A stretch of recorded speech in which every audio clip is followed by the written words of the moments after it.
Neerja and I welcome you all in our video lectures. So I hope that you all are fine at your home and doing your studies well in manner, right?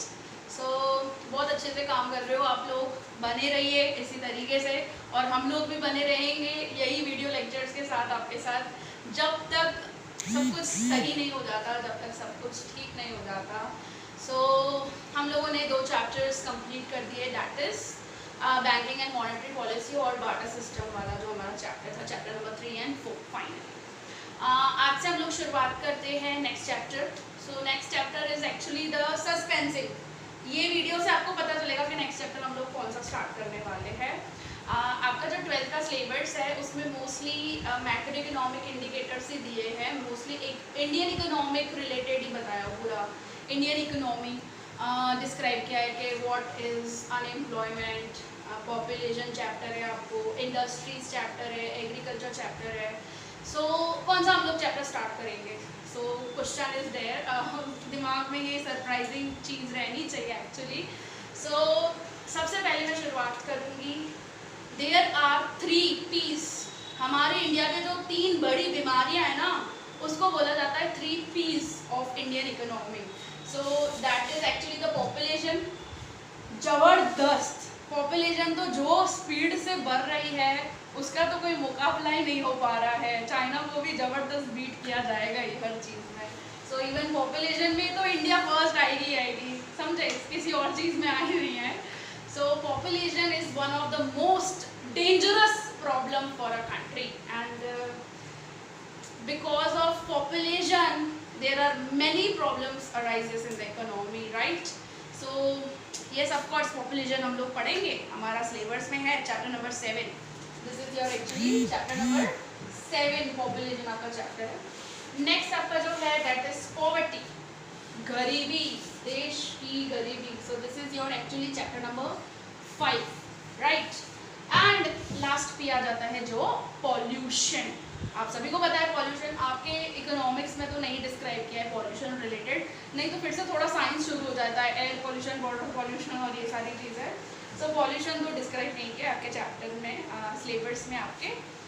So chapter number 7 and chapter 5 बहुत deeply explanation है and will start with the chapter number 5। ये chapter के साथ आज हम लोग शुरुआत करेंगे। सो आज के लेक्चर में हम लोग समझेंगे सिर्फ introduction and the meaning of poverty and time by time next lectures जैसे जैसे आते जाएंगे वैसे वैसे हम लोग आगे इस चैप्टर को ही और डिटेलिंग करेंगे। सो मैं ओवरव्यू आज ले लेती हूँ। सो इस चैप्टर में आपको पॉवर्टी क्या होती है, सो एक इतना बेसिक सा चीज़ तो आप लोगों को पता है, देश की गरीबी। लेकिन ये देश की गरीबी किस वजह से होती है वो भी थोड़ा बहुत आप लोगों को पता होगा, लेकिन इतना डीप नहीं पता होगा जितना इस चैप्टर में डीपली दिया हुआ है। सो हम लोग बहुत अच्छे से इस चीज़ को समझेंगे।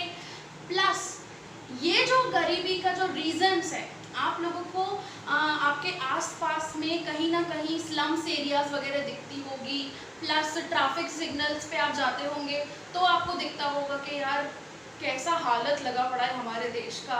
उनके पास तो प्रॉपर कपड़े नहीं है, खाना एक वक्त के खाने के लिए बेचारे वो किस तरीके से मांगते हैं, समझे? तो ऐसी हमारे देश की कंडीशंस है। आज भी इवन आप लोगों को ये सारी चीज़ें दिखने को मिलती है। So even now also in today's times also poverty is a very serious issue for the country like India. अगर देश को डेवलप होना है, डेवलप्ड होना है, because India is a developing nation, right? अगर डेवलप्ड होना है तो ये सारी बीमारियों का हम लोगों को कुछ सॉल्यूशन तो निकालना ही पड़ेगा। सो इस चैप्टर के अंदर हम लोग सॉल्यूशन भी देखेंगे कि what are the steps, what are the measures taken by the government. सरकार ने ऐसे कौन से कदम उठाए हैं, किस तरीके से उसने रिमूव किया है पॉवर्टी वगैरह को, वो सारी चीज़ें भी हम लोग इसी चैप्टर में डिस्कस करेंगे।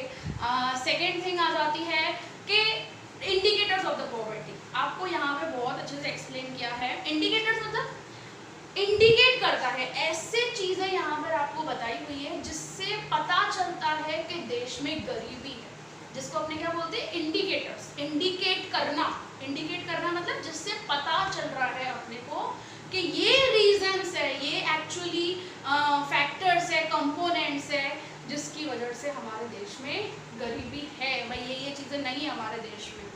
प्लस आपको बताया हुआ है यहाँ पे नेचर ऑफ द पॉवर्टी, कि हमारे इंडिया में पॉवर्टी कैसे मेजर किया जाता है, किस तरीके से कैलकुलेट किया जाता है इंडिया में, समझे। So there are two types actually, absolute poverty and relative poverty.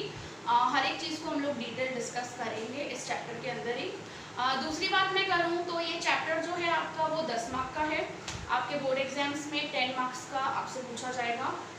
इस 10 मार्क्स में से देखो 5 मार्क का तो एक सीधा सीधा आपका सेक्शन ई में क्वेश्चन आ जाएगा, बाकी आपसे 1 मार्क या एमसीक्यू में पूछा सकते हैं।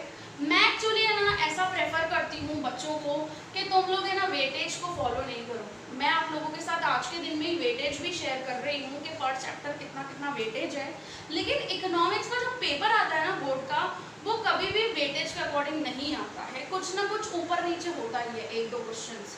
सो मैं मोस्टली प्रेफर करती हूँ कि वेटेज के अकॉर्डिंग नहीं जाओ, हर एक चैप्टर को भाई सब कुछ पढ़ना है, हर एक चैप्टर में से ऐसा ही होना चाहिए हमारा। प्लस ये चैप्टर्स में से ये पॉवर्टी वाले चैप्टर में से आपको 5 मार्क्स का आंसर पूछा जाता ही जाता है, कुछ भी हो जाए ये चैप्टर में से पूछते हैं। मोस्ट अप्रोप्रिएट होता ही है कि भाई मोस्ट पॉसिबल होता ही है कि भाई इस चैप्टर में से 5 मार्क्स का क्वेश्चन सेक्शन ई में से आपका आएगा ही आएगा। So we'll start with the basic overview, basic introduction of this chapter. So मैं थोड़ा सा हिस्ट्री अगर जाऊँ तो देखो इंडिया ऐसा नहीं कि आज गरीबी हुई है इंडिया के अंदर, लेकिन कब से चली हुई आई है। ब्रिटिशर्स ने किस तरीके से एक्सप्लॉइट किया था हमारे इंडिया को आप सभी जानते हैं, आपने अपने हिस्ट्री में एसएस वगैरह में ये चीज़ पढ़ी हुई है, right. So Indian economy related थोड़ा बहुत आप सभी को नॉलेज इसके रिलेटेड है।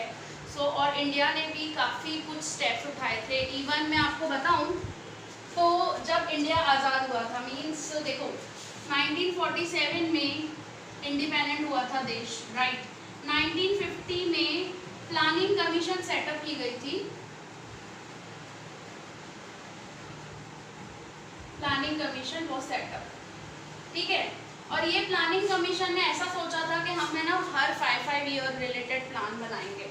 सो 1951 से फर्स्ट 5 ईयर प्लान स्टार्ट हुआ,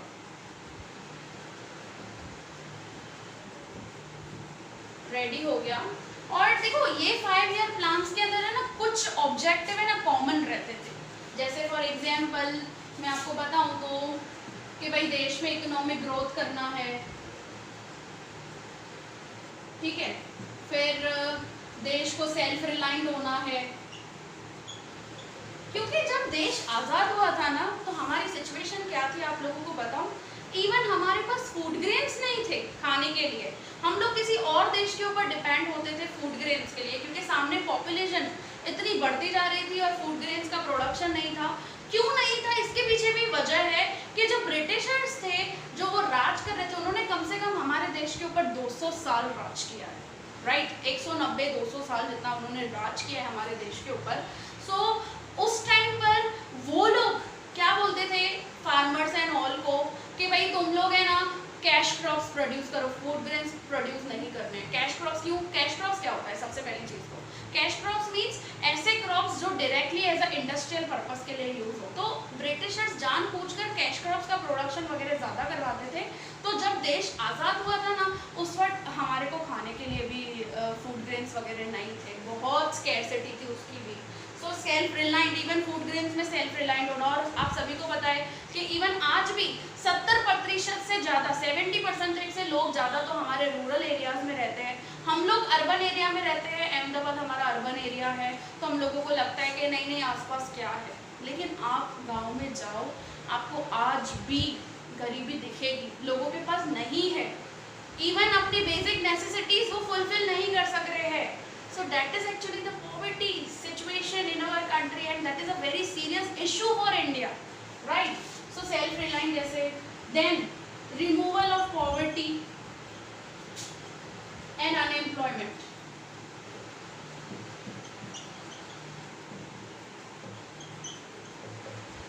Fourth one is that is actually the modernization.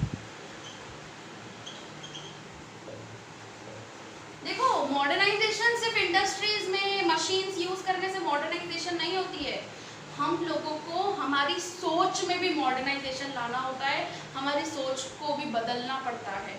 सो वो चीज़ भी इम्प्लीमेंट करनी है। ऐसा नहीं कि मशीनरीज यूज़ कर लिया तो मॉडर्नाइजेशन देश में आ गया। हमारी सोच, हमारी, मैं तो बोलती हूँ गरीबी चैप्टर से जैसे ही मैं शुरुआत करती हूँ ना, तो मैं हर लेक्चर में यही चीज़ बोलती हूँ कि हमारे इंडिया में गरीबी तो है, I agree with that, but हमारे इंडिया की जो मेन चीज़ है ना, मेन जो कॉज है वो क्या है, दैट इज़ एक्चुअली द गरीब सोच इंसान की। हमारे यहाँ पे इंडिया की गरीब सोच है एक्चुअली, क्योंकि हम लोग है ना वो ऐसे कैटेगरी जो पुअर पीपल्स होते हैं इन सबको ना रिस्पेक्ट नहीं करते हैं। बेचारे कोई मांगने आता है तो बोलते जा जा निकल यहाँ से। सो इस तरीके से ट्रीट किया जाता है हमारे सोसाइटी में, मतलब कैसे एकदम लो क्लास ऑफ इकोनॉमी हम लोग उन लोगों को मानते हैं। सो ऐसा सब कुछ है हमारे इंडिया में। तो ये मॉडर्नाइजेशन। एंड फिफ्थ ऑब्जेक्टिव था इक्वालिटी। रिचर पुअर इन सब के बीच में हम लोगों को क्या रखनी है, इक्वालिटी रखनी है। तो ये 5 कॉमन बेसिक ऑब्जेक्टिव्स होते थे हमारे 5 ईयर प्लान में, समझे। सो ये 5 और ये स्टार्टअप होता गया। और मैं आपको बताऊं तो इन हर 5 ईयर प्लान में ये होते ही थे मोस्ट अप्रोप्रिएटली, लेकिन ज़्यादा इम्पोर्टेंट स्पेशल जो दिया जाता था ना, स्पेशल पर्पस, तो इन 5th and 6th 5 year plan जो था ना, तब से ये रिमूवल ऑफ पॉवर्टी को सबसे ज़्यादा इम्पोर्टेंस देने लगे थे कि हमको देश की गरीबी कम करनी है। और देखो यहाँ पे इंडिया में there are various reasons responsible. एक एक रीज़न को हम लोग समझेंगे कि यार जबकि देश इतना पॉपुलेशन है, इतना देश में बहुत ज़्यादा लोग हैं, तो that is also one of the reason responsible right for the poverty in a country. Because population की वजह से क्या हो जाता है, सप्लाई ऑफ लेबर जो हो जाते हैं, मजदूर लोग जो होते हैं वो बहुत बढ़ जाते हैं। मीन्स हमारे इंडिया में ना 15 ईयर्स से लेकर 64 ईयर्स की जो एज वाले लोग हैं ना, उनकी पॉपुलेशन बहुत ज़बरदस्त है। सो इसकी वजह से वो लोग एक तो इलिटरेट होते हैं, उनको पढ़ाई की नहीं होती है because of low education, primary education even नहीं लेते हैं रूरल एरियाज वगैरह में वो लोग, तो उनको जॉब अपॉर्चुनिटीज़ वगैरह नहीं मिलती है। जॉब अपॉर्चुनिटीज़ नहीं मिलती है तो क्या होंगे, पुअर ही होंगे ना, सीधी बात है। इनकम कहाँ से जनरेट होगी उन लोगों को, और डेली का जो उनको मिलता है बस वही एक्सपेंडिचर हो जाता है पूरा का पूरा। और अपने 2 वक्त की रोटी, उसमें से यहाँ तो कभी कभार तो वो 2 वक्त की रोटी भी उन लोगों को नसीब नहीं होती है। वो बेचारे छोटे छोटे हटमेंट्स में कोई हट्स बनाकर कहीं ना कहीं रहते हैं। कहीं आप लोगों ने भी नोटिस किया होगा कि कहीं पे ब्रिज बन रही होगी, वहाँ पर छोटी सी ऐसी हट बना दी उन लोगों ने, और वहीं पर उनके बच्चे भी खेल रहे होते हैं मिट्टी के अंदर, और वो लोग भी अपना जो खाना वगैरह है, ठीक है, खाने में भी वो लोग क्या खाते हैं बेचारे। आप लोग के घर पे भी अगर कोई मजदूर वगैरह पेंटिंग वगैरह करने आते हैं लोग, तो आप लोग देखते होंगे वो बेचारे अचार के साथ फुल्का खा जाते हैं, चपाटी खा लेते हैं, समझे। सो ऐसा सिचुएशन हमारे देश में है। ओके, सो अब हम लोग समझते हैं meaning of the poverty, right. So poverty is generally the situation. क्या है poverty? Poverty is the situation, या तो मैं ऐसा भी बोल सकती हूँ कंडीशन। पॉवर्टी क्या है? Condition where the persons are even not able or they are unable to satisfy their minimum basic needs, so that person can be termed as a poor person, and at that aggregate level we can term as a poverty. हम लोग जब total करते हैं ऐसे poor persons को, तब हम लोगों को क्या मिलता है? पॉवर्टी, समझे। सो दैट इज एक्चुअली यहाँ पे आपको बेसिक सा स्टार्टिंग में ही पॉवर्टी की डिफाइन क्लियर की है कि poverty is such a situation existing in the economy under which one class of the economy is unable to satisfy the minimum basic requirements, minimum basic needs, means ऐसे class of economy है जो अपनी daily life में अपने basic necessities को भी fulfil नहीं कर सकते हैं।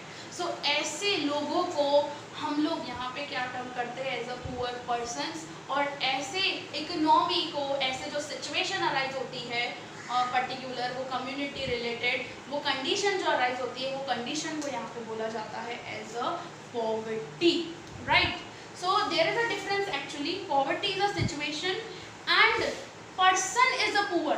पुअर यहाँ पे अलग चीज़ होती है, पॉवर्टी अलग चीज़ है। So person is a poor and poverty is a situation. Okay, so ये दो चीज़ का आपको थोड़ा आइडिया होना चाहिए उसके रिलेटेड।